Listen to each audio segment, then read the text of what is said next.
तव कथामृतं तप्तजीवनं कविभिरीडितं कल्मषापहं श्रवणमंगलं श्रीमदाततं भुवि गृह्णन्ति ये भूरिदा जनाः।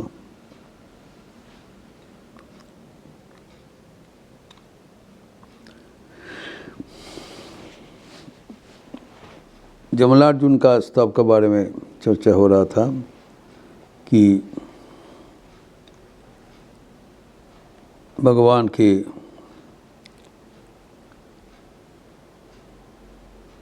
उखल के खिंचाव से अर्जुन वृक्ष रूपी नलकुबेर एवं मणिग्रीव भूपातित होकर शाप मुक्त हो गया एवं भगवान श्री कृष्ण का प्रदक्षिण करते हुए स्तुति कर रहे हैं। स्तुति करते हुए हम लोग अपना जो जीवन शैली का जो रूपांतर बदलाव वह अभी व्यक्त कर रहे हैं। How there lifestyle has change now. पहले तो इन लोग बहुत घमंड थे, उनके ऐश्वर्य रूप यौवन से मदमत्त होकर स्वयं नारद जी को उपेक्षा किया था। लेकिन अभी भगवान के दर्शन के बाद शाप मुक्त होकर उनके जीवन की जो धारा बदल गया। वो कहते हैं अभी क्या करते हैं उन लोग,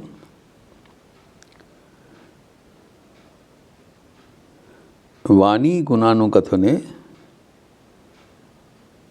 श्रवणौ कथायाम। इसके विस्तृत चर्चा हम लोग किए हैं कि सर्वदा उनके नाम गुणगान कीर्तन एवं श्रवण।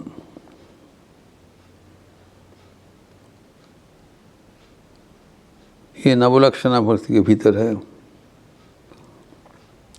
श्रवणम कीर्तनम विष्णु स्मरणम पाद सेवनम इत्यादि। हमने देखे भगवान श्री रामकृष्ण भी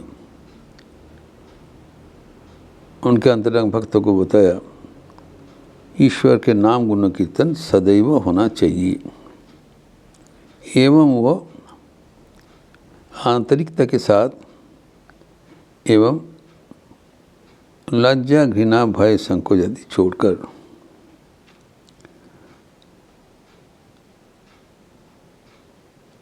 और वही बात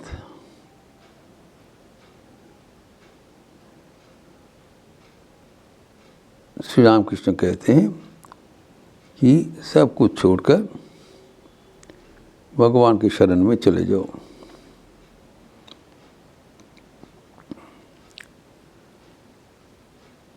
एवं नाम गुण कीर्तन यथासंभव आंतरिकता के साथ करते चलो, ईश्वर युक्त हो जाएंगे। अभी यहाँ पर जो सिद्ध व्यक्ति का जो लक्षण है, अब इन लोग तो सिद्ध हो गया, भगवान को दर्शन कर लिया, जीवन सार्थक हो गया एवं उनका आचरण में बदलाव आ गया। उनकी जो आचरण है वो साधकों का साधन बनता है। इसलिए इनका जीवन हमारे जो अनुकरणीय है। जो भगवान के भक्त हैं, जब वो भक्ति लाभ के जो फलस्वरूप जब भगवान को दर्शन कर लेते हैं, तब उनकी परिवर्तन आता है। भगवान को निरंतर वो देखते हुए जीवन सफल कर लेते हैं। ये है उनका जीवन शैली का परिवर्तन। क्योंकि यहाँ कहा गया है कि वाणी गुणानुकथने श्रवणों कथायाम हस्तौ च कर्मसु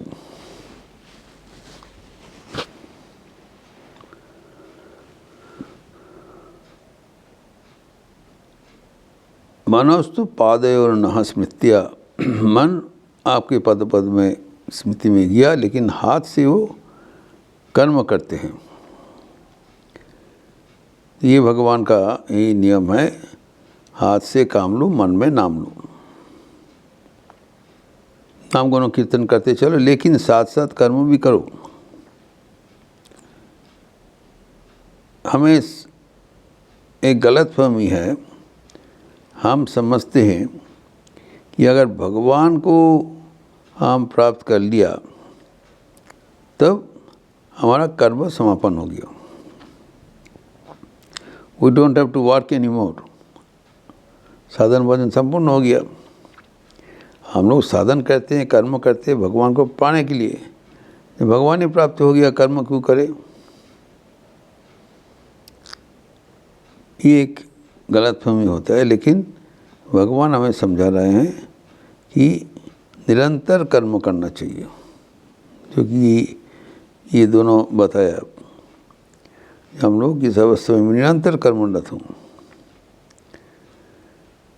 ये जो उनके जीवन का जो परिवर्तन का और एक धाप है, नाम गुण कीर्तन के साथ साथ उन लोग कर्मशील है, हाथ में काम कर रहे हैं सब समय। एवं वो कर्म का और साधारण कर्म का फर्क क्या है? एक तो है वो निरंतर कर्म करते, कर्म में कोई छूट नहीं देते, गाफिलती नहीं करते, they don't escape the work. So ये पहले आध्यात्मिक जीवन में हमें मानना चाहिए कि आध्यात्मिक जीवन कोई अलस जीवन नहीं है, नॉट आइडलर्स लाइफ। हम सोचते हैं बात हम विल रिटायर फ्रॉम वर्क, कर्म और कितने दिन करें?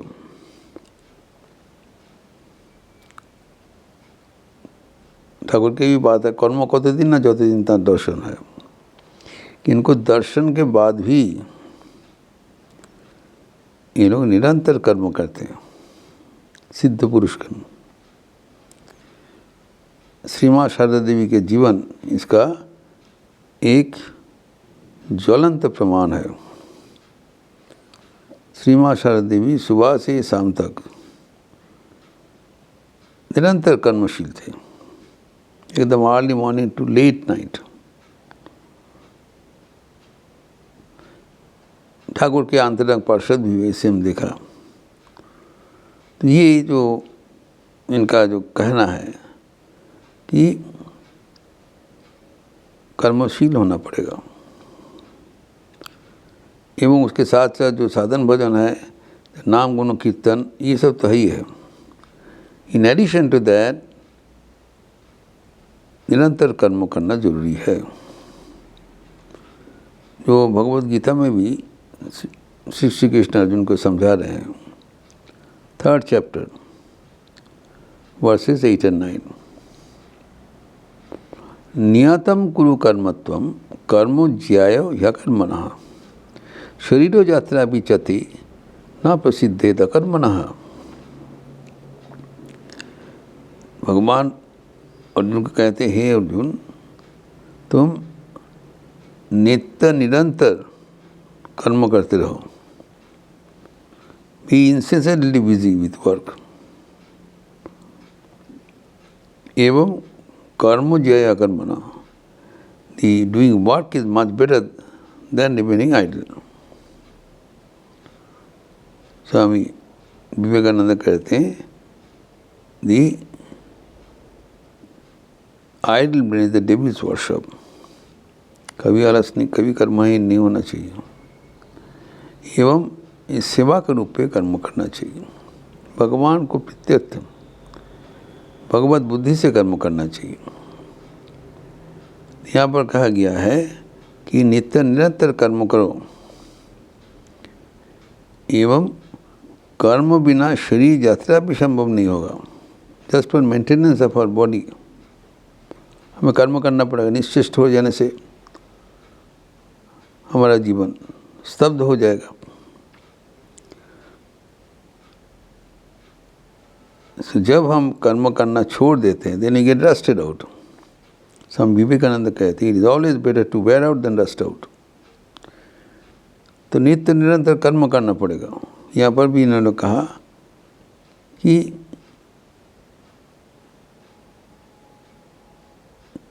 जो